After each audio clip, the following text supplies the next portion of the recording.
Thank you all so much for coming here tonight. We are really, really grateful. My phone also had my notes, so gonna wing it. My name is Nancy Mays, and I am with Boots on the Ground, and we are putting this on with the fabulous folks from Kansas City, KC Indivisible. So hello. Yep. So we're really grateful to be partnering on this very important town hall. I'm going to start with just a few housekeeping things, and then we'll get into it. So restrooms are right around there, and then down this hall back there, if anybody needs those. After every speaker, we are going to ask a few people to ask Roger a question, and we will film it. And then we will stitch those together for social media, and we will tag his team. Since he's not coming here to us, we've decided to take our questions to him. So just know that afterwards, that when you're like, are there any questions? There will soon be a microphone and a camera in your face. So, and we just maybe say your first name, don't say cities, just your first name, and then what your question is. And then we'll be talking about different topics. So we'll, if you have a question about Medicaid, ask it about the Medicaid. If you don't get your question asked and you still want to, then afterwards we will gather up here and we'll get everybody's questions filmed. Okay. So that was all of my housekeeping. Yes, it was. Okay, so show of hands, who has tried to call, since in this current term, who has tried to call Roger Marshall's office? Okay, keep your hand up if you have spoken with anybody. Do tell of this rare experience.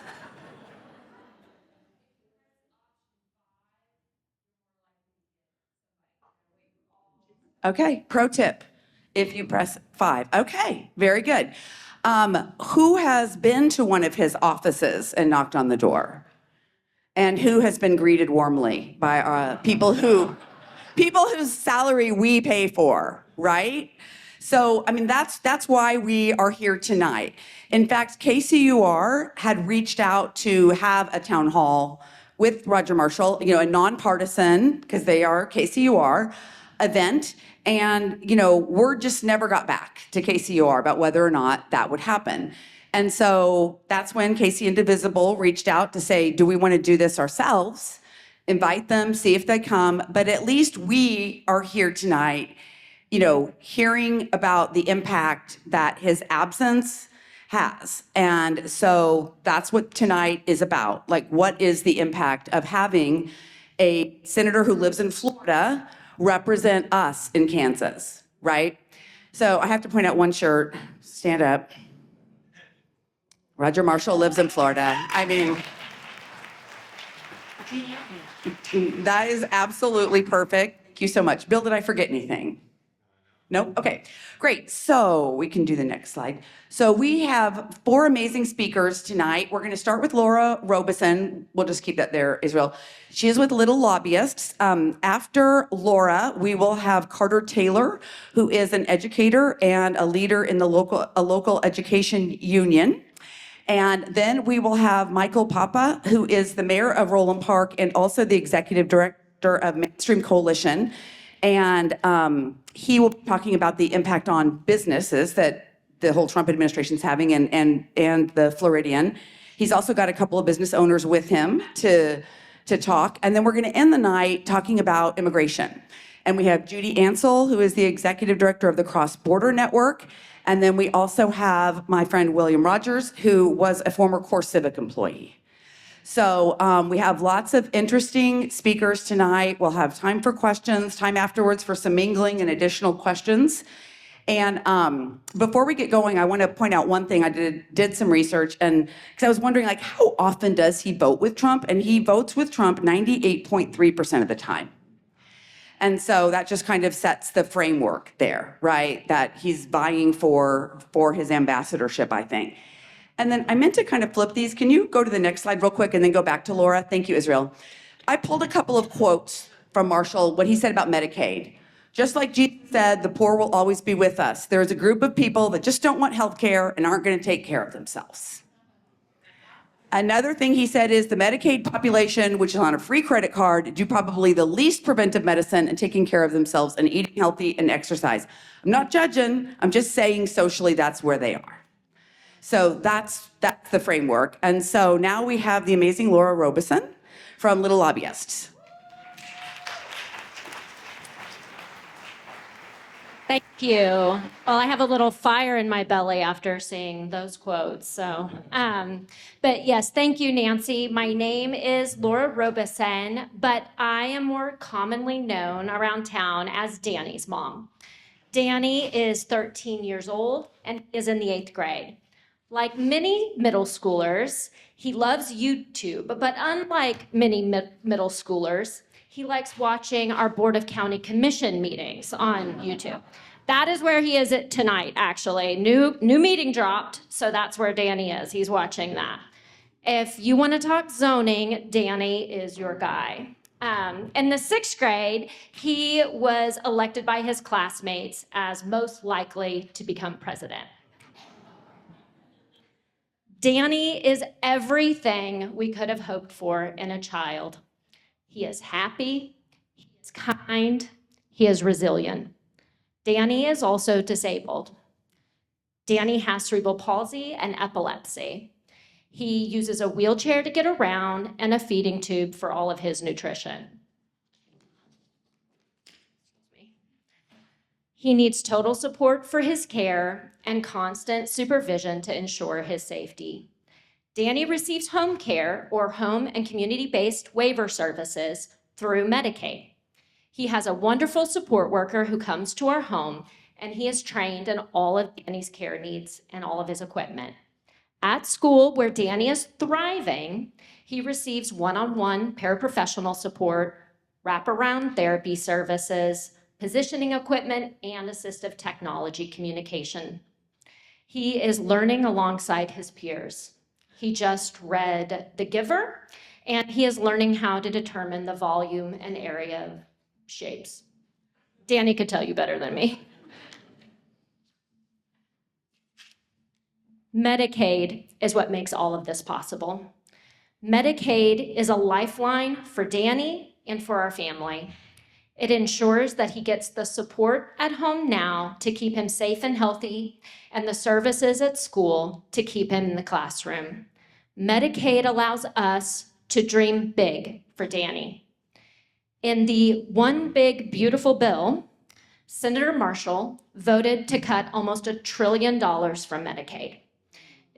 Boo. It also included over $200 billion in cuts to SNAP.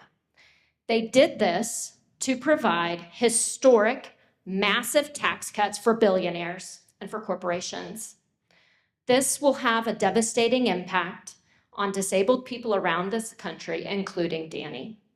His services, the HCBS or Home and Community-Based Services, are optional, and they are absolutely on the chopping block. Furthermore, these cuts, as we have all been hearing about, impact the ACA subsidies relied on by millions of Americans.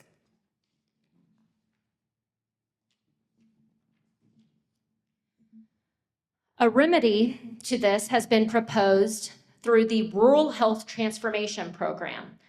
$50 billion, 50, when there are $1 trillion in cuts. We have been seeing, I'm paying close attention, but I have seen all over social media where our senators are touting this hospital transformation program or rural health program. It will not come close to meeting the needs of these cuts. And it will not pay for Medicaid paid services. They can use it to pay executives. They can use it to do building work and that sort of thing, but it does not replace the cost of Medicaid paid services. When I think about our country, I believe that our success has always been through the power of community, through interdependence, and through shared struggle and prosperity. We are intimately bound. It is impossible to parse where the success or failure of any one person starts and ends. There is enough America for everyone. Danny is exactly as he was meant to be. Danny is radiant. To know him is to love him. Danny's life is not a tragedy.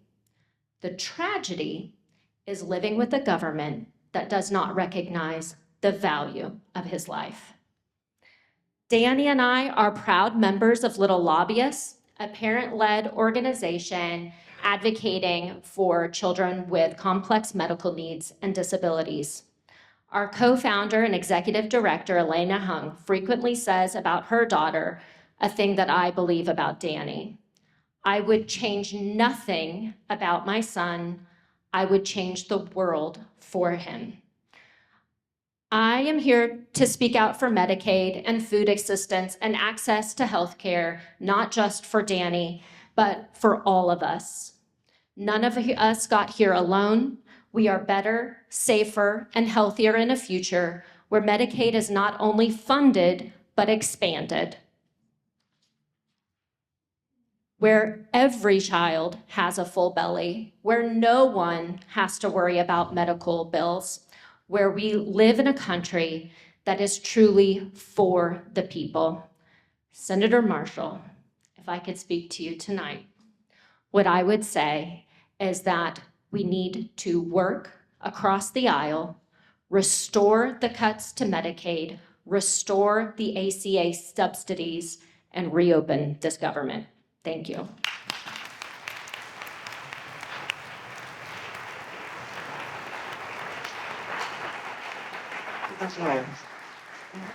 Does anybody have any questions for Laura? And anybody have any questions that they want to share with Senator Marshall? Okay, great. So yes, how will Medicaid cuts personally impact her family situation? So for many people with disabilities, Medicaid pays for HCBS, home and community-based waiver services. These are services that are provided. It not only includes medical benefits, but it includes in-home care support so that Danny has a support worker that comes to the house that takes care of his medical needs, that takes care of his care needs so that his father and I can work, right? Like, he can't just go anywhere. He's got a lot of stuff that goes along with him. And that's what keeps him home, growing and thriving with us. Danny is a member or is a participant in the technology assistance waiver. So the TA waiver is given to children up through, I think, age 21 for their level of support needs are that in which institutionalization or hospitalization would be required. So we waive our right to his care being provided in a hospital so that he can get those same supports at home. The thing about those services, and there are multiple waiver programs that cover many different disabilities, they are optional. We are already in the state of Kansas on off-session committee meetings. They are having meetings to talk about how we can increase the eligibility requirements to receive them. So make it harder for families and for kids to qualify. Those meetings are already happening. They're already having meetings whether or not they need to include a waiting list specifically for the waiver that Danny is on. So that would mean kids would oftentimes stay in the hospital. So they would stay in the neonatal ICU and not be able to come home because many of those kids have 24-hour support needs where they need awake support. So it doesn't even save money. Providing these services in the home is so much cheaper than providing them in institutions and in hospitals. And plus, who doesn't want to be at home? Everybody wants to be at home in their family, with people that love them and care for them. Nobody wants their children to go somewhere else. But if Danny did not get the support he needed at home, it would put enormous strain on our family. We would have to rearrange a lot of things in order to meet his needs at home. And then Danny is going to have these needs for the rest of his life. So it's not only a worry now, but into the future. But yes, so those waiting lists, all those meetings are already happening at the state level, not just in Kansas, everywhere. Another question? Mm-hmm. I am a paraprofessional with special education kids at the high school level. I work with the cystic fibrosis kid, like Danny, and you just talked about the special needs in the home.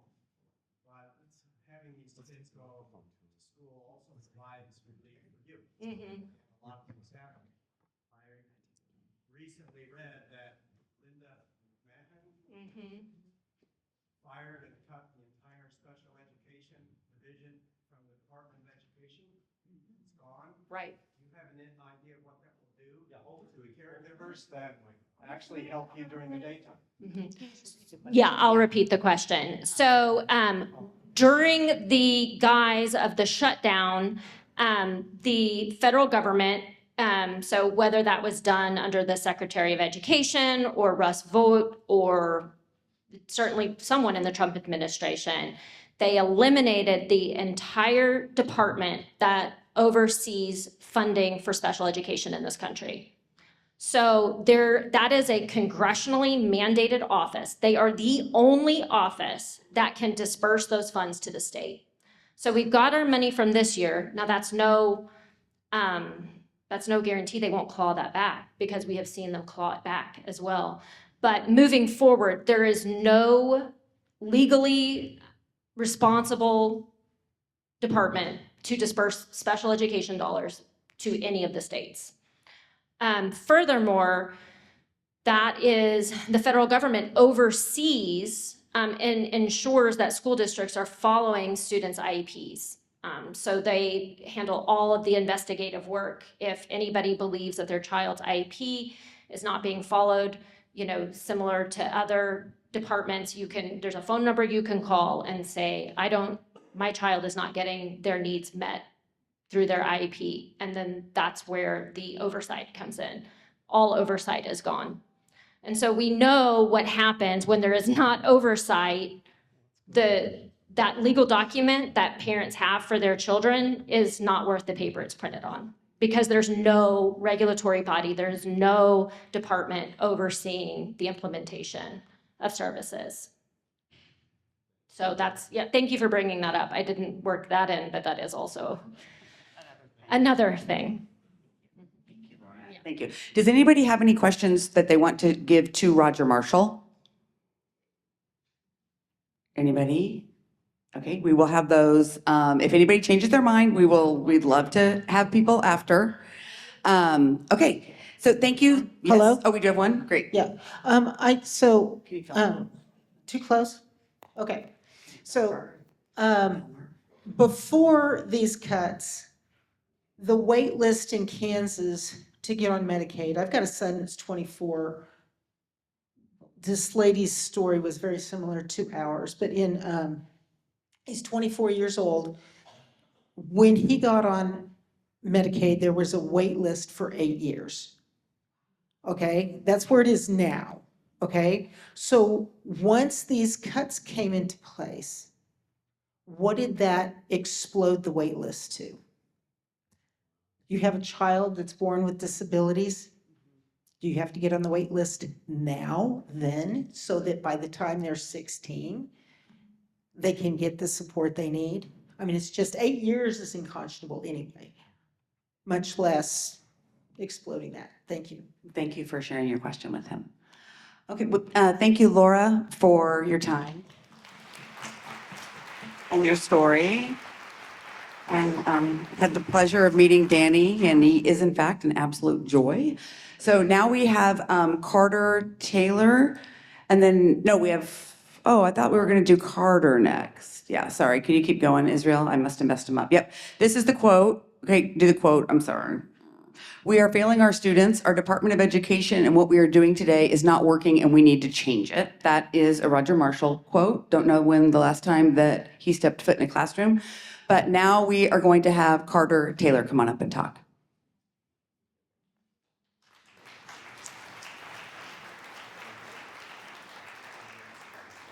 Thanks. How old are you guys? These two. How old is you?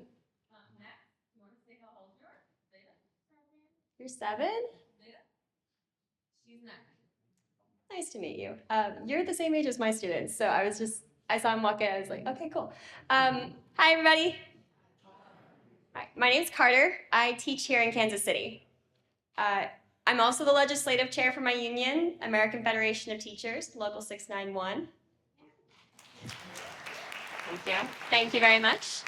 The thing is, that's actually not what I set out to do when I packed up my car, sent an email to my boss saying, please don't ever talk to me again, and left my cushy office job in DC to drive out here.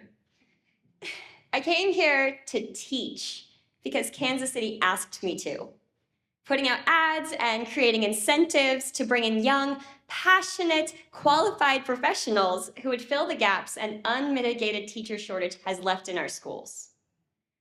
I didn't come in blind.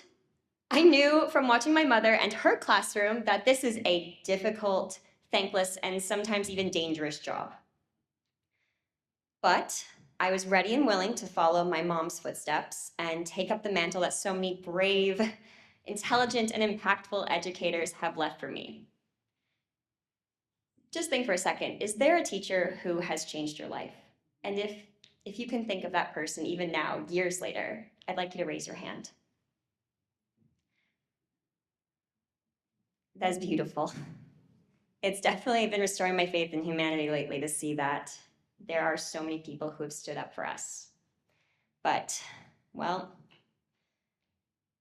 I put aside everything so that I could teach children like one of my current students, a bright, happy little girl with a smile so big on her round little 6-year-old face every morning that I can't help but smile back, no matter how tired or stressed I am, because let's be real, I have a kind of stressful job.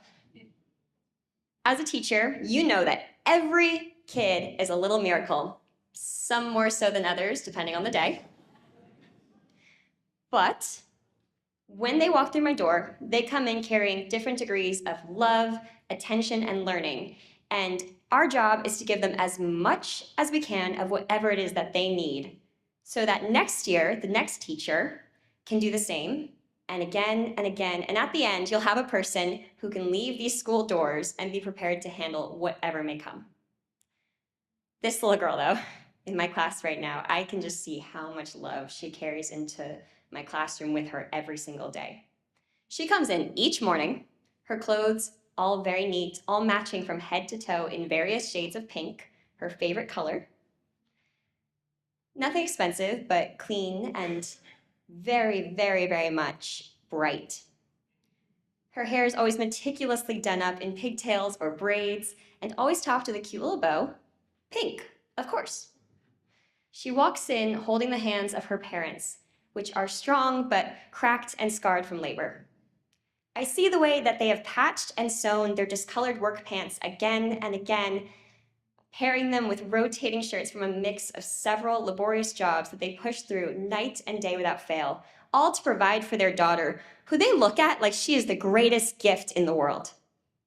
These people have nothing, but they give their little girl everything every single day because they want her to get an education so that she can have a better, easier life than they've had. Is that really so wrong?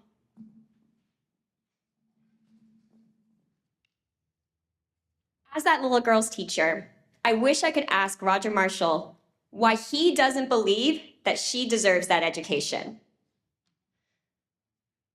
When Roger Marshall voted for the so-called Big Beautiful Bill, he voted to create a private school voucher program nationwide that has been backed by private equity in order to cripple the public education system, siphoning your taxpayer money and making a quick buck off our children by funneling them into private schools and leaving everyone who can't afford it with nothing. Where is he to answer for that now? When Roger Marshall voted for the Big Beautiful Bill, he voted to cut SNAP benefits. As a teacher, I can't help but do the math. And that means since there are 150,000 people in the Kansas City metro area receiving SNAP benefits, 1 in 4 of which are children, there will be 37,500 children, kids like my students, who may not have a meal waiting for them when they go home each night after they leave my classroom, even after this shutdown ends. I wish he were here so I could ask him if he ran the same numbers I did, and if so, what possible justification he had for this horrific failure of humanity. When he cast his vote, he also decided to cut down education at the root of what makes it possible, the educators. People like myself, my colleagues, my mother, who are in classrooms every single day trying to build up the future generation, who would die for our students, who have been asked to take on the burden of every societal failure that is reflected in our classroom and shoulder them as best as we can so that they don't fall on your children. He created caps to student loans and borrowing. They'll make it so that anyone who wants to teach will do so while knowing that they won't be able to afford the sky-high debt payments after their college graduation. In these states, which pay starting teacher salaries at the lowest rates in the country, who will be left that is willing to pay $1,500 a month in debt repayment, all for a degree that doesn't give them enough money to actually make that much in one of their biweekly paychecks? 3 in 5 new teachers leave the profession in the first 2 years already. His quote saying that we have failed our children, that's not wrong, and it's not because we've been funding education. Without new teachers coming in, what does Roger Marshall expect is going to happen? We are qualified, passionate professionals. Most of us have a master's degree, and we are constantly continuing our education to ensure that we are giving the best we have to your students, to your children. With caps to continued education funding, who's going to be able to keep learning how to help your children learn? Like any good teacher would when it comes at the cost of private loans that we have no hope of repaying on the salary I'm making. Right now, per national Common Core standards, the same thing every single student in second grade in this country should be learning, I'm in my classroom every day during social studies time teaching my students the core principles of our democratic system. I teach them that government officials are voted into office by their constituents to represent them and fight for the needs of their communities. But as far as I can tell, Roger Marshall isn't representing anyone here by voting to take away affordable healthcare and food for the most vulnerable among us, like my students. Raise your hand if you feel like you're being represented.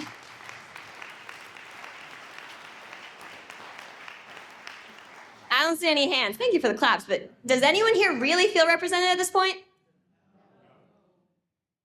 I teach my students that the foundation of our country lays in a system of checks and balances, but Roger Marshall in his actions and inaction in Congress has stepped away and allowed the power of the purse to be handed over to a president who lays tariffs and illegally uses and withholds funding that Congress allocated for our people for his own personal gains.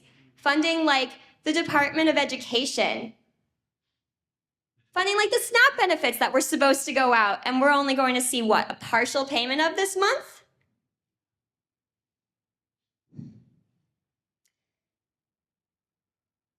Roger Marshall has allowed the power to declare war to be taken from the people's representatives in Congress and given to a man who would declare war on Marshall's own constituents without batting an eye, just as easily as he has been sending ICE after my students and their families.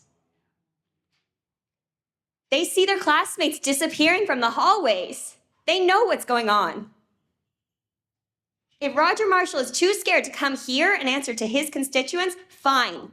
But I'd like to invite him to my classroom, or any other classroom here in Kansas City, and have him explain to my students and all the educators there why he has been willing to allow the legislature to abdicate their constitutional authorities and their personal responsibilities as our representatives, all for the benefit of the authoritarian control of the executive. I hope he has answers, because there's not enough money for us to get new social studies textbooks when these have to be thrown out for being a complete lie. I'm not done. Thank you. There's no one who's going to be left eventually to teach about the democracy that gave him his seat in the first place. My students, they can't fight for themselves yet. So it's up to us to make sure that they have education to help them stand up for their communities themselves when they're older, hopefully a long time from now. This fight doesn't need to be passed on to them a decade from now the same way it shouldn't have been passed on to me when this should have been settled when my mother started teaching. We, all of us here, can fight for things like in Missouri right now, the Right to Education initiative that aims to guarantee free and equal public education as a right. Or we can keep standing with the unions that are fighting for fairness and justice, not just for the educators in our school buildings, but for the teachers as well. Roger Marshall could choose to do his job and stand with his constituents, but he hasn't. So now it's up to us to make a better choice for ourselves and support each other, here, now, and at every ballot box from here on out. Thank you.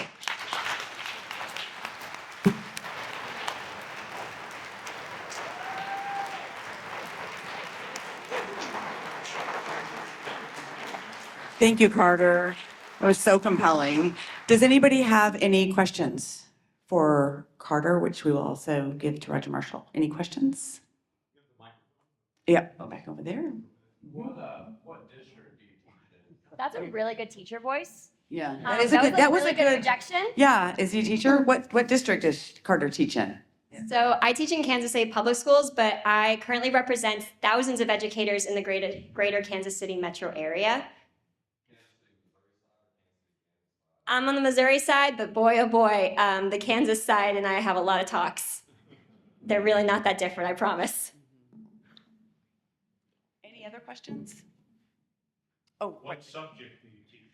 I teach second grade, so I teach everything except basically, music, art, and gym, which is for the best because I don't think that you want me teaching that. What percentage of your students get the free lunches and things? 100%. And are those part of the cuts? Okay, so can I level with you real quick? Okay, so can you repeat the question? Yeah. My question was, what percentage of her students receive free lunches and sometimes free breakfast? And if those funds are going away with these cuts, so therefore these kids will no longer even get one meal a day guaranteed. So, in answer, 100% of my students receive free lunch and free breakfast. And truthfully, we don't know.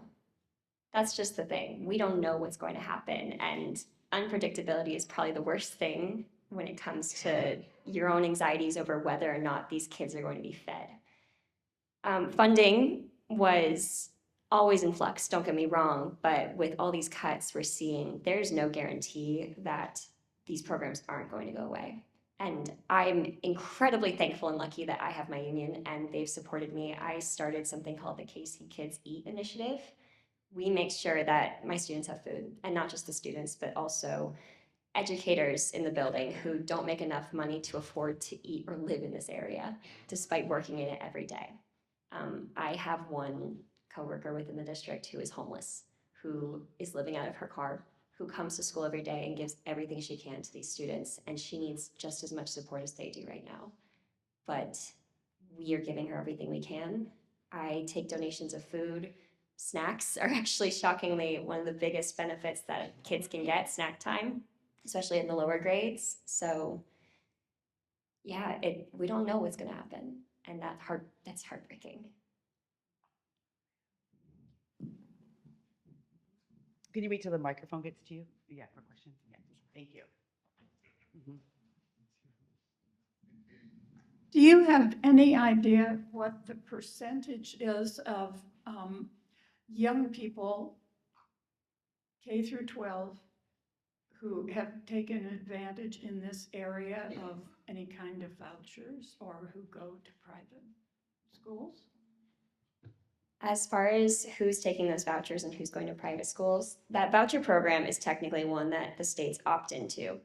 Let's be so honest. Anyone here think our states aren't going to opt into that? they're going to seize the opportunity. And the truth is that public schools, charter schools have already been siphoning off public education funding for a very long time here. Thankfully, the charter schools haven't been expanding that much within the cities, but they're coming for the rural areas and they might take another go at the city anytime.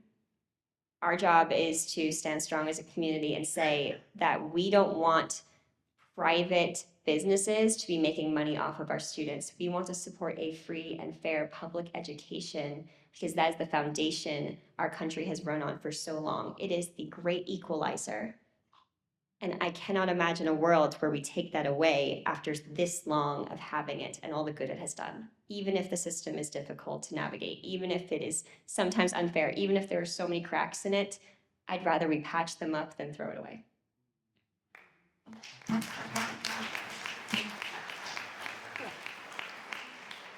I realize that you are involved in K-12, but obviously the outcome is that you want students to go on and be productive adults.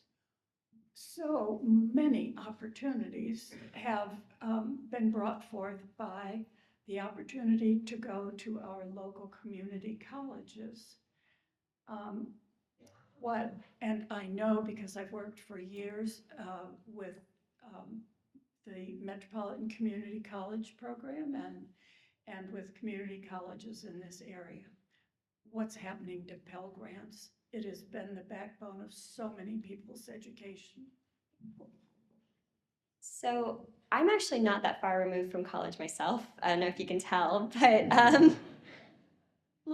I'm not that much older than my students. I see the same world that they are growing up in, and I see that their hunger for community college, for any college at all, is disappearing because they don't see the benefit or even the opportunity there for themselves anymore. Pell Grants are part of what got me through college, and they're being taken away. So with the funding cuts in the Big Beautiful Bill to higher education and learning, not only are higher education, universities, community colleges going to be taxed at a higher rate, we are also going to be seeing less available grants, funding, scholarships, even lending. So I don't know if you guys know this, but college is expensive. Many of my students, they can't imagine in 10 years' time that they'll even have that opportunity. The same way, I'll be honest, I didn't know if I was going to. My mother is a teacher. She raised me by herself along with my little sister. There was a long time where I didn't know. I was taking a gamble on whether or not I would get an education, on how many scholarships I could get, on how many loans they would be able to give me. And I'm forever thankful that I had the opportunities I had, and I'm heartbroken that they're disappearing in front of my students' eyes. Okay, that last one, Teresa? Is there another question over here? Was there, okay, here, I'll take it to you and then. Okay, great. So, we're gonna get,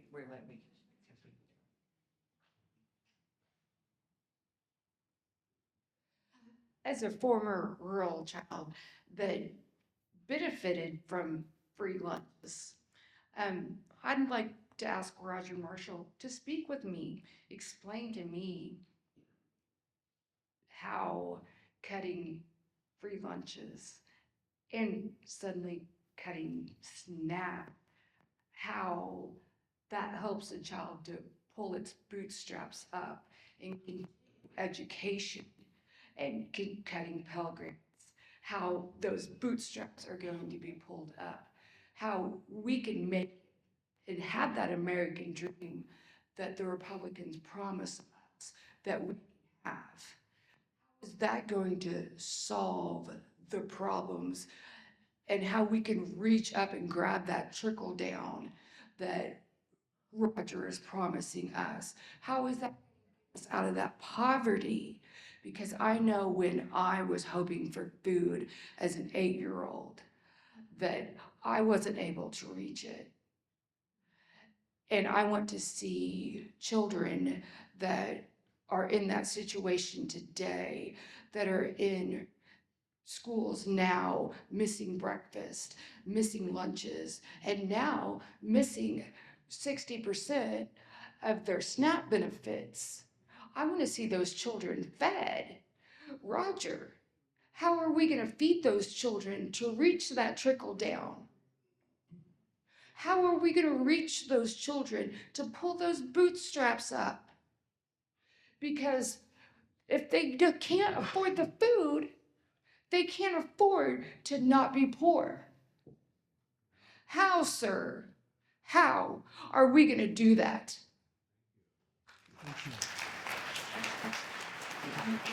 Thank you all so much. Thank you again to Carter. Perfect. Okay, and now we have Michael. Oh, sure. Do we have one more question for Marshall? Okay, we do. Do you want to take it out? All right, we have another question for Roger Marshall.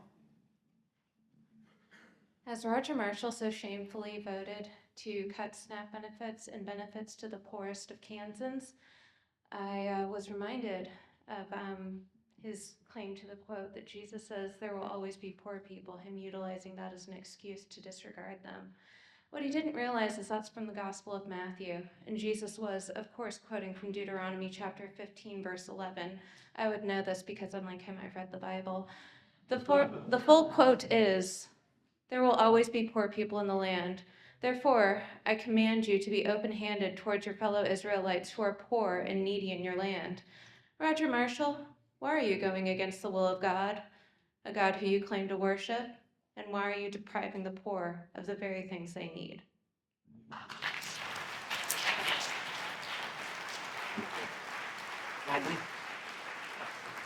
Thank you all so much. Now we have Michael. Poppa is next. I don't know if you're bringing people up. You're going to talk first. Okay. Thank you, Nancy. And I want to thank Boots on the Ground, Indivisible, KC, obviously Carter, and Laura for sharing your stories with us tonight. Thank you to everyone for being here. And most importantly, I want to thank Senator Roger Marshall for not showing up. Because now we can speak the truth, right? So, as Nancy mentioned earlier, I am the mayor of the city of Roland Park, Kansas. I'm also the executive director of Mainstream Coalition, and back there we have our advocacy director, Laurel Birchfield. Big round of applause. I do want to mention that I am here tonight with my Mainstream hat on, okay? So Mainstream is a Kansas nonprofit, nonpartisan advocacy organization. And for over 30 years, we have stood firmly for church-state separation and a government that works for everyone, no matter what religion they may practice, if any at all. We lobby at the State House, educate and mobilize voters in local communities, and we hold our elected officials accountable like we're doing here this evening. And over the years, we've continued to fight back, even as extreme religion ideologies gained traction and ultimately gave birth to what we know now as Christian nationalism. So at this point, you might be asking yourself, what the hell is this guy doing talking about business, right? Well, I used to work for a local chamber. I have some policy experience as an elected official. I run a nonprofit, and believe me, we have felt it. We have felt the hit this year. But I think most importantly, I'm up here talking about business because we need to talk about the ideologies behind the policy that shapes business. It's not just about economics or trade. It's about power and who's invited to the table to make the decisions. Christian nationalism, I want to make this clear, is not Christianity, right?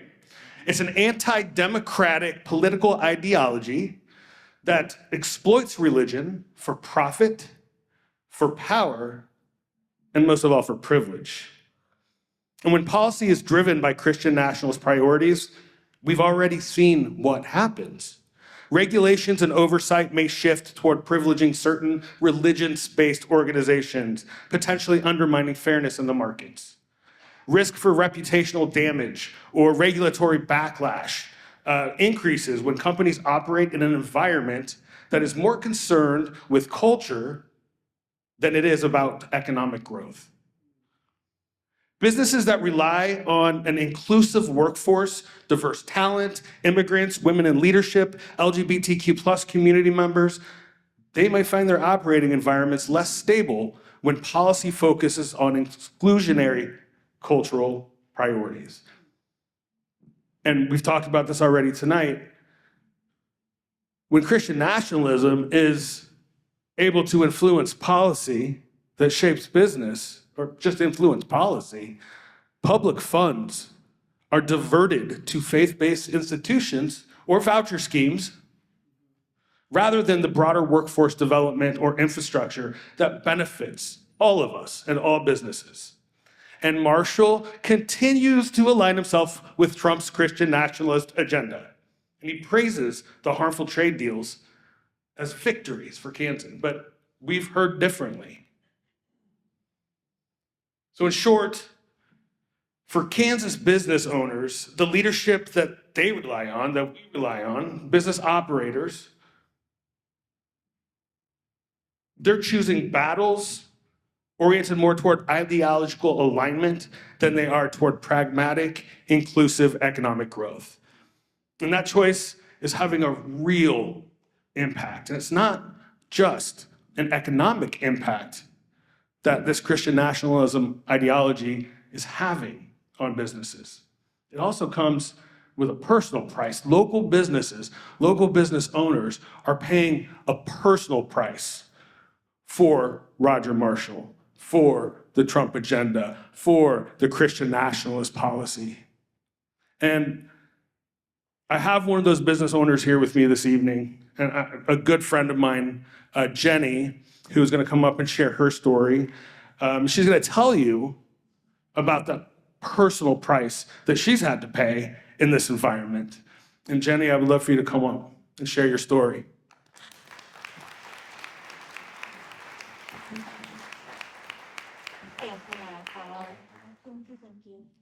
Hi guys, my name is Jenny. I own a little boutique in Mission, Kansas called Lulu's. Thank you.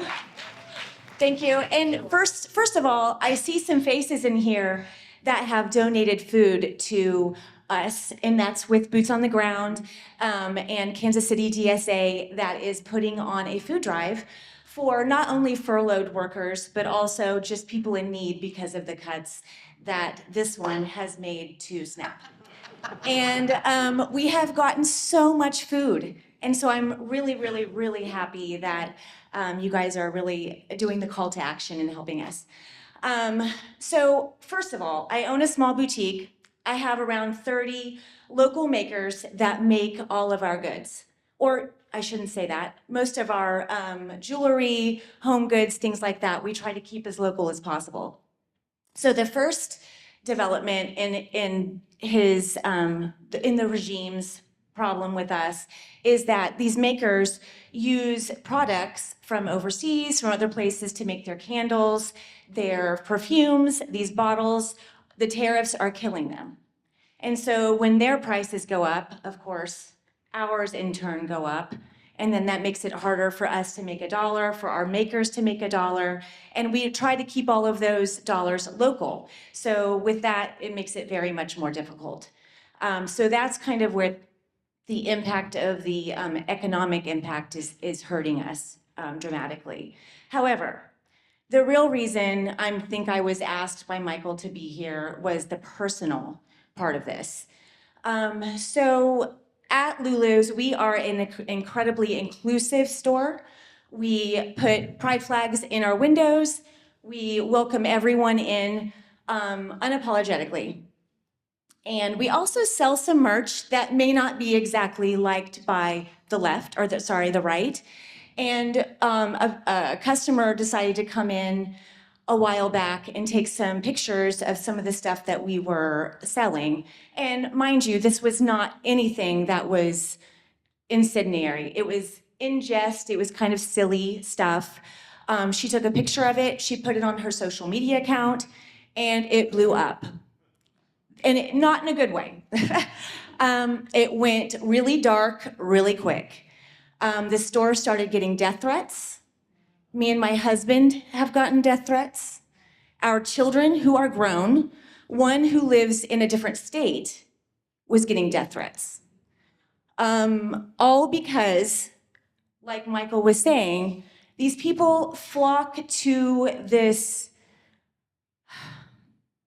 sad way of looking at, I guess, Christian nationalism, about flocking around how being on the left is somehow anti-religion, or I don't really even, and I'm an atheist, so I'm sorry, but anyway, it just became really dark really quick, and I just really don't want anybody else to have to go through that. And I don't know how we can make having a different opinion not necessarily be something that you're going to receive threats for. We had to shut our phones off. I had to get a new cell phone because my cell phone was getting bombarded by death threats and threats of violence and harassment. My husband, Joe, who's here in the audience with me, he actually came to work with me for about 2-3 weeks because it was too volatile. We were getting stalked by some people that live in the city, unfortunately, and he was putting out call to action on X to come hurt me. So Joe, my husband, stayed in the shop with me and kept us safe, me and my employees. I do have 2 employees that were also doxxed. I don't know if you know what that means, but that means your personal information is put out publicly for then people to use that to either try to harm you or smear campaign you, if you will. So yeah, there's been a lot of upheaval in feeling safe under this regime. And I don't, and by no means, I am not special in this. This is happening across the city to so many small businesses, especially female-owned small businesses. Those people that think that they look at me, they see me as a vulnerable part of the community, they think they can come and harass me, and I guess they think that I will not be a loudmouth anymore for the left. That's never gonna happen.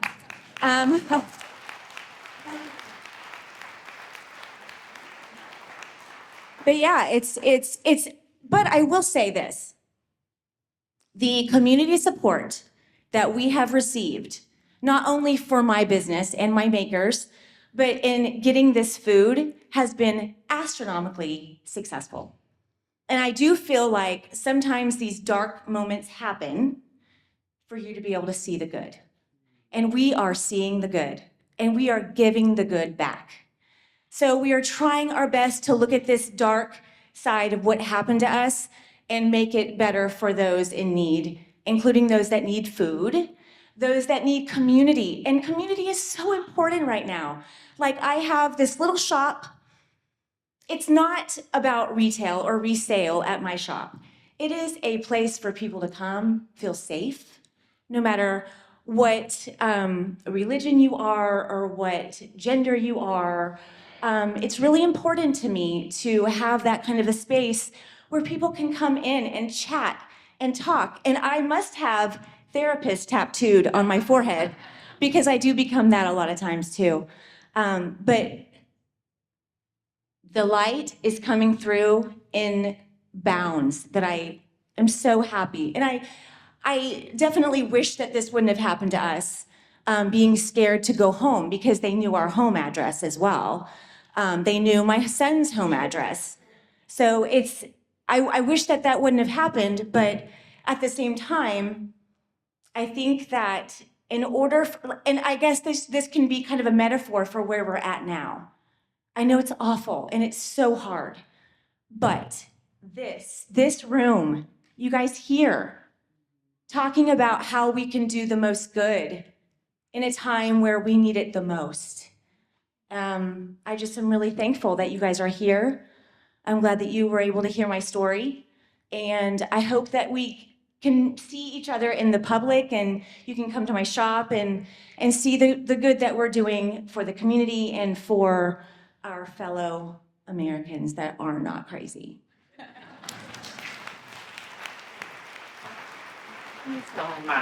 Y'all do need to go to Lulu's. It's adorable. It's on Johnson Drive, and it's got everything you need. So Christmas shop there, not at Target. So there we go. Lulu's. Mhm. Yes. So, okay, does anybody have any questions for Roger Marshall about small business? Yes, we have one back there. Can you wait for the microphone? Thank you so much. It's coming.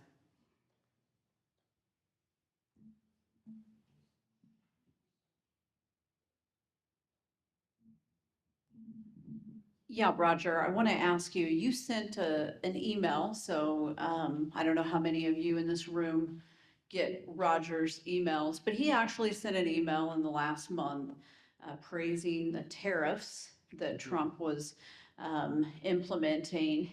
And I want to know what he thinks now that the Department of Justice went before the Supreme Court yesterday and admitted that tariffs are a tax on the American people. So I want to know if Roger's going to send out a retraction to his email, which appears to be a lie, as the Department of Justice went before the Supreme Court and told the truth.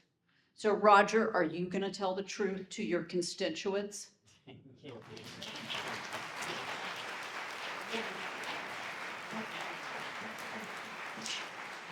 Are there any other questions on this subject? Oh, good. We've got one right there. Yay. Thank you. This is not really about business, but I want to make a statement that I grew up originally starting kindergarten in an all-white school in District 500, Kansas City, Kansas. Go KCK.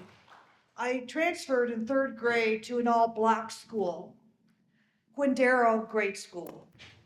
How many of you know it? And that's where I learned about civil rights. I saw the difference between an all-white school and an all-black school in the same school district. After that, I graduated from Wyandotte High School, went immediately to work in a law office, but I could not have a credit card. I could not have my own bank account.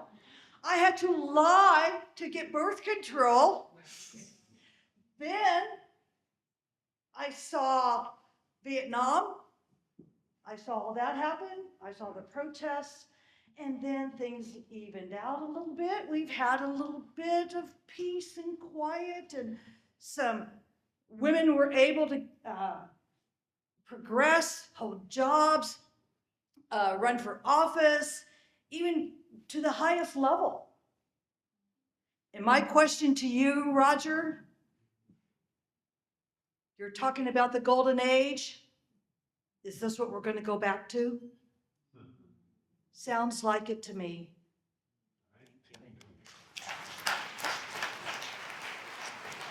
You're so right. Thank you so much for that. Thank you. Oh, we have one more? Yep, we've got one more over here. And can you, the microphone's heading your way.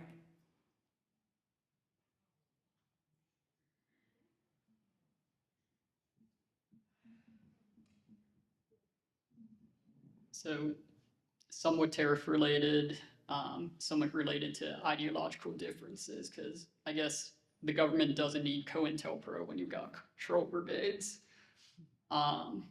Speaker Johnson has recently taken to accusing Democrats of gaslighting the American public regarding the causes of the government shutdown. I generally get my political news directly from C-SPAN, so I tend to think it's difficult to argue with that being fake news or quotes being taken out of context. On October 24th, aboard Air Force One, President Trump was asked about Ontario's Ronald Reagan ad. As part of his response, he said, quote, "They made up a fake statement by President Reagan. Reagan was a big supporter of tariffs when needed, and has also at times suggested that it is possibly AI." Now, I can agree that by adding the words "when needed" or "possibly" to literally any statement, it's possibly to weasel out of technically lying. But but it is also disingenuous to claim that President Reagan loved tariffs. To put the president's words into words hundreds of thousands, if not millions of Americans may be more familiar with, you're crazy, that never happened. I started back on anxiety medicine yesterday after losing 15 pounds, about 15% of my body weight over the last 2 months, primarily because when I get stressed, I lose my appetite. I've been dealing with fighting censorship with ambiguous guidelines at the university I attend in a different red state. It's casting a shadow of uncertainty on my future after I left my career to return to graduate school for a different field. As a member of the Senate Committee on Health, Education, Labor, and Pensions, what is the public health impact, human cost, and monetary cost of attempts to suppress dissent, pathologize ideological differences as Trump derangement syndrome, and the gaslighting of the American people? Thank you so much. Thank you all. Thank you guys so much for sharing all of your stories. It's just so powerful. Next, we have Judy Ansel, who is, can we move forward? Thank you. She is the founder of the Cross Border Network. Yes, thank you. And she will be calling up her friend William Rogers. I think we're joining you now. Okay, yeah, I'll talk for a little bit first. Of course. And then Bill, you come up in just a couple minutes. Okay. Okay, great. Thanks. Hi, everybody. So, somebody mentioned the fact that they get these regular letters from Dr. Marshall. The letter from your doctor. Yeah, well, he ain't my doctor. Because, like a doctor is supposed to, you look at your complaint, investigate it scientifically, diagnose it, and then prescribe a cure. Well, Dr. Marshall has only one cure for everything. And I think it's the medicine Icapac. Because all he wants to do is purge. And if you look at his immigration policy, that's exactly what he wants to do. He just wants to throw everybody out. That is, if they're not white. And so I looked up what Dr. Marshall actually says. I'm gonna put on the glasses.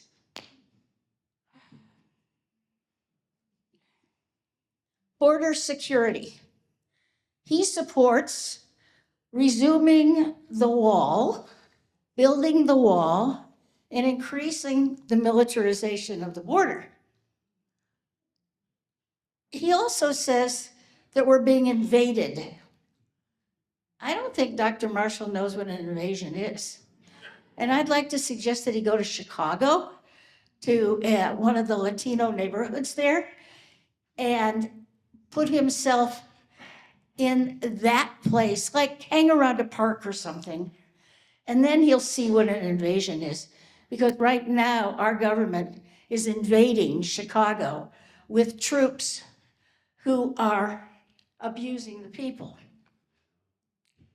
Dr. Marshall wants to make it really difficult to get asylum. And it's already difficult to get asylum. I think the national average on rejection of people who apply for asylum is over 75%. In Kansas City, it's worse than that. It's very hard to get asylum. So he really wants to make it impossible to get asylum. In 2016, I adopted a family from Honduras who came into the United States to apply for asylum because the mayor of their town had hired MS-13, the gang that we deported to El Salvador, and then it went to Honduras, to kill somebody who was involved in a land occupation that the mayor was supposed to give this land to poor people, but instead was stealing the land for himself. And so the father of this family was assassinated. And when they turned in, because they watched it, the children saw their father assassinated. They turned in the guy who did it. And so then they were hunted by MS-13 all over Honduras and eventually fled and came to the United States. Roger Marshall wants to make it harder for people like that to gain asylum. That's just cruel. That's a complete misunderstanding of what our history is as a nation. And he would stop people seeking a safe place to live. My organization, the Cross Border Network, has spent a lot of time in Mexico and a lot of time in Honduras investigating why people leave. And let me tell you that the reason people leave is not because they just want a better life in the United States. The reason people leave is because they can't stay, because life has become so terrible for them that they would rather risk a very dangerous trip across Central America and through Mexico, risking being kidnapped in Mexico, to get to the United States with the small hope that we'll let them in and that they could gain asylum. And that many of the reasons why their lives are so difficult there have everything to do with US policies, US imperialism, US extractivism of minerals, corporate farms, factories like Hanes, which produce your underwear with slave wages. But Roger Marshall certainly doesn't understand that. He doesn't want to understand that. He just wants to make it easier to keep those people out. I don't like Roger Marshall. I think he really should be voted out of office.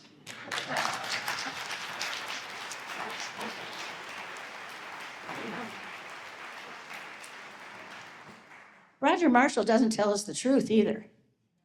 I know you're shocked.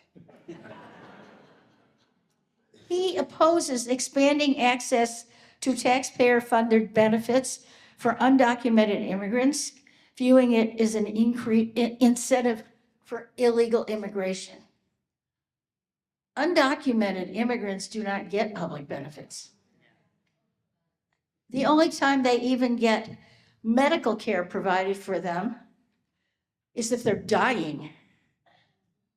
But there are people in the Trump administration today who want to make sure that hospitals no longer treat people who come while they're dying to get treatment. Roger Marshall champions programs like 287G, which is something our Attorney General, Mr. Kobach, loves too. I know y'all like him too, right? And 287G is a cooperation program between our local police forces, our sheriffs, and ICE. ICE provides training, and then they turn our local police, who are supposed to be protecting us, into really bad immigration agents, because immigration law is extremely complicated and it changes every day. Yet we're supposed to give them the quickie course in immigration enforcement so that they can help ICE.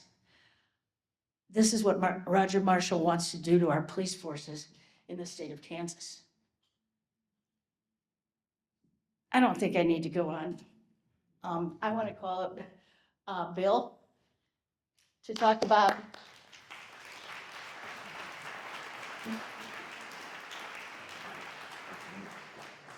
Bill is going to talk about a cause that I've been involved in too, which is a little prison up in Leavenworth that we are doing our damnedest to keep closed. Thank you. First off, I want to thank Indivisible, Boots on the Ground, the ACLU, Judy with Cross Border Network, AIR, Sisters of Charity in Leavenworth, all those organizations that do things like this, and all the people like you that come out to listen. Listen, a few weeks ago, I felt like I was the only one that thought the way I did until I went to the No Kings deal. And I looked around, seeing so many people that look like me. And I want to say this, first off, I want to tell you, I've got a 9th grade education. I don't speak very well. I don't write speeches. I've been married to 40 years to that amazing lady over there. And I raised 2 successful kids, so I feel pretty good about that. I'm just an old blue-collar guy that went to work in a for-profit prison because I needed a job. And this is what I would ask Roger Marshall. If I wake up tomorrow, I was born and raised in the state of Kansas, Wyandotte County, the most diverse county in the state of Kansas. And if I was to wake up tomorrow and every undocumented individual just vanished out of the state of Kansas, is our medical going to be better? Is our education going to be better? Or is our small businesses going to be better? How's that going to make my life better? And so I just want to talk about Core Civic a little bit. As you know, I think right now there's around 60,000 people being held in ICE detention. 71% of those have not been charged or convicted of a crime. 90% of those individuals being held are held in a for-profit prison. 95% of those that die are preventable deaths. When we talk about death, I can tell you about death because I held the death. Yeah. And I also want to say, when we talk about crimes, ICE detention, ICE immigration, they consider a crime a dog on a leash, fishing without a permit, driving a vehicle with a tail light. So when we talk about crimes, you know, it's not the crimes that Mr. Trump promised us it was going to be the big crime, so to speak. But anyways, I'm not even going to go into that. But I'm going to start talk here in a minute specifically about Leavenworth. And we got Mike here who's doing a great job up in Leavenworth. If you could raise your hand. And he's doing a great job organizing those people up there. I just come tell a little story. That's all I know about, right? But also I want to say, Roger Marshall, you're not here tonight, but quite possibly your replacement is Annie. And I want to thank Annie for coming out. She's been out all over the state of Kansas. So, you know, it takes a lot for somebody. But when I talked about Core Civic across the board, a for-profit prison, 59 to 65% of their profit is tied directly to staffing. And you say, so how do they raise their profits? They cut staffing. And when I tell you they cut staffing, I've talked to some people out of Tennessee that said they're running one officer some nights to 300 to 500 detainees, which is an impossible number. Core Civic, and again, I think we need to understand that the Leavenworth facility is not just one bad, Core Civic facility. As I look into this across the nation, it's just their business practice. In fact, I want to tell you, when Core Civic bought, which was a first-time deal, they bought the Lake Erie facility in Ohio. They took it from a 1,380 bed facility to a 1,798 bed facility. The more people they put in there, the more money they make. That's the bottom line. And they're guaranteed 95% occupancy. I think anytime you have a facility that's guaranteed people in there, we're going to get you that 95% rate. But the important thing too is to understand that when the private industry took this facility over, the violence inmate on inmate increased 180%, and staff assaults rose 300%. That's huge. I also want to talk about Core Civic, a facility called Trousdale, Tennessee. It's just horror stories down there. When I look at this, and I've got some videos that I can't share that were sent by inmates that aren't supposed to have cell phones. But when I look at these videos, they're literally third world country. It looks like something out of third world country. But it is what it is. But Core Civic, they run down there, and this is an article. I try to bring facts. I don't just talk off what I see on social media posts because we know how that is. But Core Civic in 2020 to 2022 showed that thousands of hours critical security post in Trousdale Correctional Facility were left unfilled. Thousands of hours. In January 2022, for example, hundreds of security shifts, those filled by corrections officers, were unfilled. Those shifts combined to be more than 10,000 unstaffed hours in 1 month. That's 1 month in Tennessee. So what did I do? I found out and I got the records for every inmate that died in the state of Tennessee for the last 5 years. I got their names, the date they died, how they died, and I've got their age. And right here, I took it and I broke it down by facilities. The state of Tennessee has 13 state facilities. One of them's a medical facility. I have it on here and I listed this, but those numbers would skew it because it's a medical facility. So I took those numbers, and Trousdale, and you can look at this, the private prison industry, the deaths are higher. But Trousdale alone accounts for 20% of the deaths in the state of Tennessee. 20% of the deaths in one prison is a private prison. This here is a friend of mine. He worked at Core Civic Leavenworth. When Core Civic Leavenworth, they opened in 92, they ran till about 21, till the Biden administration kind of got them shut down. He went what we call TDY to Oklahoma to help out. So you think Oklahoma, maybe it's a better system down there.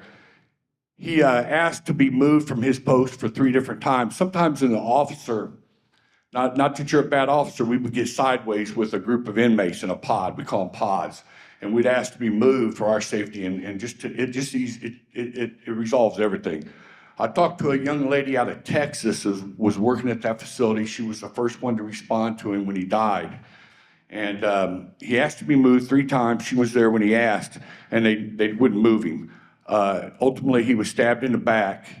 And when she got to him, he was reaching in his pocket, trying to get his inhaler because he thought he was having an asthma attack. And he died right there with her. So, but this is why I started this. This is why I talk out, and this is why I started speaking. On Thanksgiving Day in 2018, I was working, and at 5:07, we got a call. I was on the code team, and I got a call to go to Center Court for a medical call. And you can tell by the tone that it's not your usual medical call.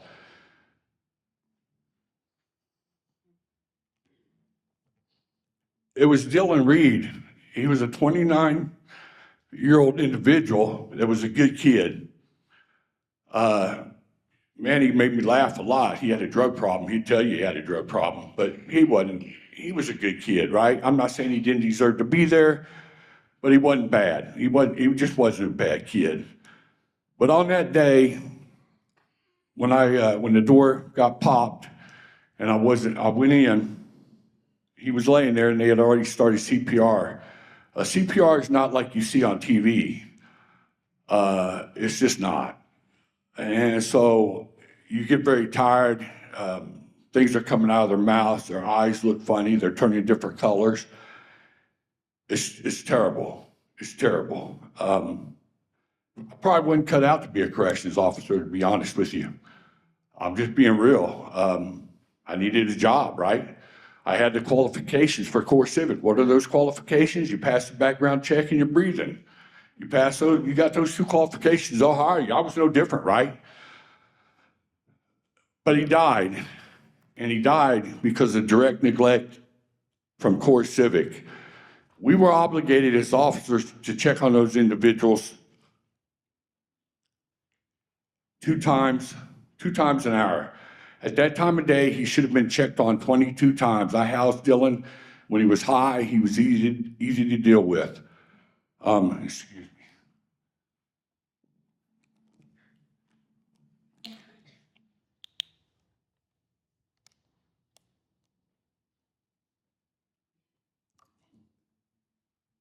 He had been checked on 5 times that day, 22 times, and it checked on him 5 times. I wrote up my report, and I was told that after everybody that responded to that, and I was told I'd be talked to by the investigators when they came in. I was very outspoken from probably 2017 about the dangers of the facility, and my report never got I don't know. I never got talked to. Let's just say that. This is Scott Wilson. He was a detainee there. He had just a few months. At that day, they were running so short, they didn't have no what we call bubbles. And if that makes sense, it would have been like me looking at you right here. I could have seen you. I'd have seen everything you did. I'm behind protective glass. If she started getting beat, I would call a code. They'd be there at the location that he died. It would have been literally probably, I'd say no less than 45 seconds, just because of the placement of it in the facility. He was hit over the head with a weapon and stomped and beaten. He laid there. I talked to his attorneys. They wanted some paperwork for me. He laid there for way longer than he should have. Way longer. He died 2 days later. This is what I'll tell Roger Marshall.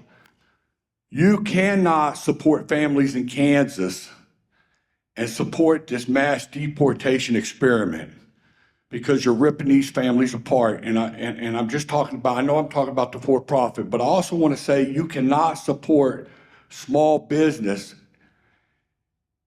and support this mass deportation experiment. And I'll get to that in a minute, or you cannot support the veterans of this country and support Core Civic. And I can speak to that directly. This is a friend of mine that I trained. She came to work for Core Civic. This is her. They were running 50% short on staff that day in her area, probably across the table. She was in the outer building called Q building. The response time is longer there. This is her in intensive care. Because of the short-staffed, one person was trying to run every door in that prison, and that's not the way it's designed to work. An inmate accidentally door got buzzed open. He came out to her. He threw hot water in her face, and he started stabbing and beating her. Another young lady who had not been through all the training and couldn't carry what we call Osage spray. It's the only defense they have. But because they were so short-staffed, they decided to put her on the floor without all of her training. She opened the door. She said, "Get off him," or off her. He stood up, he punched her, broke her jaw, and then stabbed her through the face. Miss Levering, to date, has had 16 surgeries. She's permanently disabled, can never work again. She served the U.S. Army for 7 years, did a tour in Iraq. Miss Levering, 2 months ago, was selling some of her furniture to pay her utilities. When she laid in intensive care and looked like this, Core Civic sent administration in and had her sign paperwork, which ultimately led to her not being able to sue, and she got $0 on her settlement. She now lives in poverty. She's getting ready to be evicted. That's what Core Civic did to this veteran, but if you read their website, they talk about how much they like veterans and appreciate them. They want to open in Leavenworth, Kansas. If they're able to open in Leavenworth, Kansas, it's tied up in court. You're going to see a huge influx of federal agents in our metro area.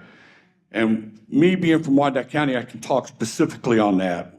Our areas like Central Avenue, Metropolitan, Argentine, Armadale, Minnesota are going to see a huge influx of that. This is what happened to me when we were short-staffed. 14 staples, went to the hospital, got 14 staples, had to go back to and finish my shift that day. Bill, thanks so much for this. So Core Civic's trying to reopen their prison in Leavenworth, right? Absolutely. Tell us about that a little bit. They're trying to restart it. Right,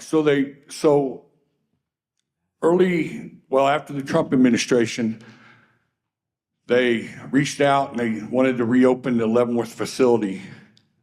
And with that,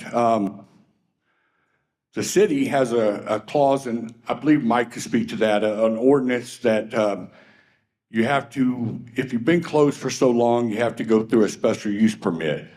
The city, they applied for the special use permit, and then when the city was negotiating with them, they decided to pull out of that and say, we don't need one.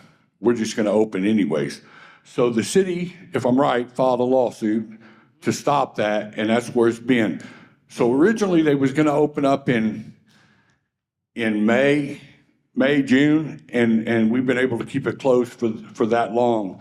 The politicians up in Leavenworth are amazing, so we appreciate them. Again, my wife has a paper over there with a QR code.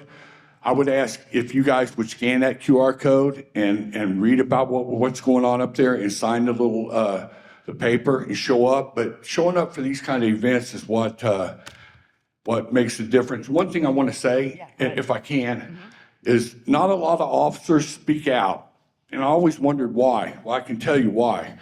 Because Core Civic sends you letters from their attorney in Arizona with lawsuits. So that makes sense. But when your small businesses are going to be terribly affected. I just want to say one more thing, please. I know I'm taking too much time. I apologize. But I'm very passionate about this. I want to say, too, if they open up in Leavenworth, anybody that looks the part, whether you're brown, you got dark hair, you go to Walmart, you don't have your ID, you're just running to get some milk, what's going to happen to you? And this is going to happen right in our area. You're going to see it's going to change like overnight when that 1,000-bed facility opens. But it's going to affect young ladies like this, college educated, born in the United States, to a Hispanic father. That's my daughter-in-law it's going to affect. So when I talk about it affecting people, it's going to affect me. So again, I'm sorry if I'm sorry. I know I don't do this, right? So we don't want Core Civic. Trust me. No, thank you so much to Bill. And he also brought some, there's some information and posters out there that he's brought, so feel free to please go and look. Thank you again, Bill, so much. Does anybody have any questions for Roger Marshall related to immigration? Okay, Chelsea back here, can we get a microphone and the thing? And then we will. I would like to ask Senator Marshall why he thinks it's okay to give ICE recruits, people that are terrorizing our communities, $50,000 signing bonuses, as well as $50,000 in student loan forgiveness, while teachers, one of the backbones of our society that raise our future, are lucky to make that in a year. Wow, thank you. Any other questions for the Floridian? We have one over there and then over here. Yep, go left and then right. Yeah.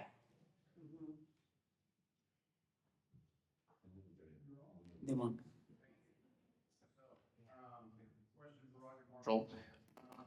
About the school voucher program. I know it's a state program, but he's voted to cut the Department of Education. So reducing funding to public schools using a voucher program is kind of the goal there.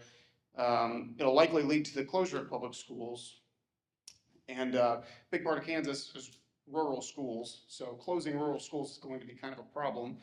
Busing, teacher shortages, that's why Miss Carter got brought to Missouri or anything like that from Washington in the first place, was teacher shortages. And to be rhetorical for a moment, in the state where Brown versus Board of Education started, the Supreme Court ruled that racial segregation in public schools is unconstitutional. I'd like to know if economic segregation is part of the goal here. And if it isn't, then how will a voucher program improve education for persons who can't afford private schools in the first place? Okay, we have another question over here. Jim and Cindy, right over here. Thank you. And then after this question, we have two people in the audience, I think, who are two candidates who are going to take on Roger Marshall. Is this accurate? We have Ann. Is Chrissy here? Yeah. We'd like to give each of them just like 2 minutes to say their name and like where you can learn more information about them. So we'll do that after this question. Здравствуйте, меня зовут Heather. Спасибо, что вы меня услышали. Hello, my name is Heather. I'm a lifelong Kansan, but for a few years between 1999 and 2001, I lived and worked in eastern Ukraine, in Mariupol, in Sumy, in Gorlivka, and then other parts of the Donbass. And I have something to say to Roger Marshall. In the early days of the war, he gave plenty of lip service supporting Ukraine, calling Putin a criminal, and saying we should send aid and resources to Ukraine. But when it has come time to do so, he has called those resources and that aid a blank check, and has not done so. He has stood behind Donald Trump's isolationism. He voted against aid packages over and over, and has fallen behind Trump's talking points. While one of the greatest fights for freedom in our lifetimes is being waged. History remembers Neville Chamberlain's appeasement, and it is not diplomacy, it's cowardice. We remember JFK's book, While England Slept. He said the same thing. And the United States, once a beacon for liberty, stands on the sidelines and even mocks Zelensky in the White House. We all know the deep chronic ties between Trump's circle and and Putin and other criminals in the East, going back to before 2016. And the question for Senator Marshall is simple. Whose side is he really on, for freedom or fraud? And I wake up every morning and I'm addicted to looking at Facebook to see which of my friends are still alive. And I am so tired of this type of cowardice and the lies and the lip service. My husband and I are upset about both international policy and domestic policy and the character that's been shown in his service. And we have co-founded a grassroots group called Defeat Roger Marshall. It's an online group where we're advocating, we're raising voices, and you probably saw our flyers out there. Thank you for letting us share them today. Thank you. Thank you. Okay. Since you guys are right there, do you want to go ahead and give Christy the microphone? Christy, you want to stand up? Thank you. And then we'll get Ann. Glad I made that easy for you. All right. I'm Christy Davis. I'm fifth generation Kansan, and I'm running for U.S. Senate against Roger Marshall. Because Kansans deserve representatives who will show up, listen, have read the Constitution. I don't have a mansion in Kansas or Florida. I actually live in Chase County, so I came this evening for this meeting. Thank you for inviting me to participate, or just making it known that the meeting was happening. I grew up in Harvey County on a dairy farm that went under in the 1980s, the last time we had really awful farm policies. I've worked in local, state, and federal government, just recently completed a White House appointment at USDA Rural Development, and played a role on about $1.3 billion in projects in Kansas, and also spent a lot of time cleaning up after the first Trump administration. You may or may not know this, but at USDA Rural Development, before the first Trump administration, there were 130 people doing rural development statewide in Kansas on the ground, which is where it's needed. When we walked in at the start of the Biden administration, that was down to 30. And right now, they're below 10. And when they're not shut down. Some of those offices have opened. Those are FSA folks, those are the farm folks, and NRCS. Congress continues to appropriate the funds for a lot of these programs, but the administration isn't funding the positions. So I'm running because we deserve somebody to show up. We deserve somebody who will use the power of the purse to help Kansans and gives Kansans what they need, and will be a check on the executive branch. Thank you. And I'll be here. I'll stay till the last person leaves. Yep. I have materials, and come find me. Okay, thank you. And thank you so much. The name is Ann Parelkar. I am running for United States Senate. I was in Oakley at the town hall where Roger Marshall ran away. Miss Jocelyn and Laura were there with me. I'm an attorney. I'm licensed in Kansas, Arkansas, Missouri. More than that, I am a Kansas mom. You have seen my children here with me tonight. You will not see them online because I do not put them online. But they are my pride and joy, and they know that. My husband is an immigrant from Mumbai, India. He came in 2000. So immigration is a big issue for me. I also practiced immigration law actually from 2021 as a solo practitioner around my children's schedule. And I feel for you discussing Ukraine. I have a dear friend from there. She started as a client, and now she is a dear friend, and she is scared. In fact, many people are scared. I have had people send me their documents because they are afraid that they will disappear one day. What's going on in our country is unconscionable. It cannot continue. But more than that, we cannot continue having self-servants, party servants, billionaire servants, corporate servants, or presidential servants in our public offices. I was raised to believe that this country is of, by, and for the people, and I intend to make it so. I would love to speak to any and all of you. I believe that you deserve to know exactly who you are voting for. I believe that you deserve to ask me whatever question you want to ask me. I went to Oakley to ask Roger Marshall those questions. He had the opportunity to sway me, to talk to me, to prevent me from running against him. He failed, 22 minutes early, actually. And this is after his retreat in Florida for his millionaire donors. I'm really angry about the state of our country right now. We deserve better. You deserve better. I will work for you. I will fight for you. I will stand with you because I am one of you. I am worried about our country, and I am worried about the state that I will leave to my children. I have every single skin in the game. I have nothing else to fight for except for my family. That's it. Thank you so much. Come and see me. I'll just hook you up on my business card, reach out to me. We're doing Zoom calls. I appreciate anything you want to tell me, anything you want to ask me. Let me know how I can work for you. Thank you all so much for being here, and thank you all so much for showing up so often, because I know you all do. Thank you. Thank you guys so much. I think it was such a powerful evening. Just a few quick little things. There's both Indivisible KC and Boots on the Ground have events coming up, and we've got numerous QR codes out there. Our monthly meetup is Monday. The subject is immigration. We're having an expert in immigration policy come and speak. You can learn how to get involved, do rapid response training, business canvassing, all of those things. And also, Mainstream is out there with information about an event on Christian nationalism. Yep. Yeah. So we're going to put Roger Marshall's name. We're going to use it for good. So Laurel has postcards there. Use the code Roger Marshall, all in caps, one word, and you'll get 10% off for the weekend. Okay, yeah. Only time his name has been used for good. That is it right there. Thank you guys. Am I forgetting anything? No. Okay, thank you guys so much for coming out.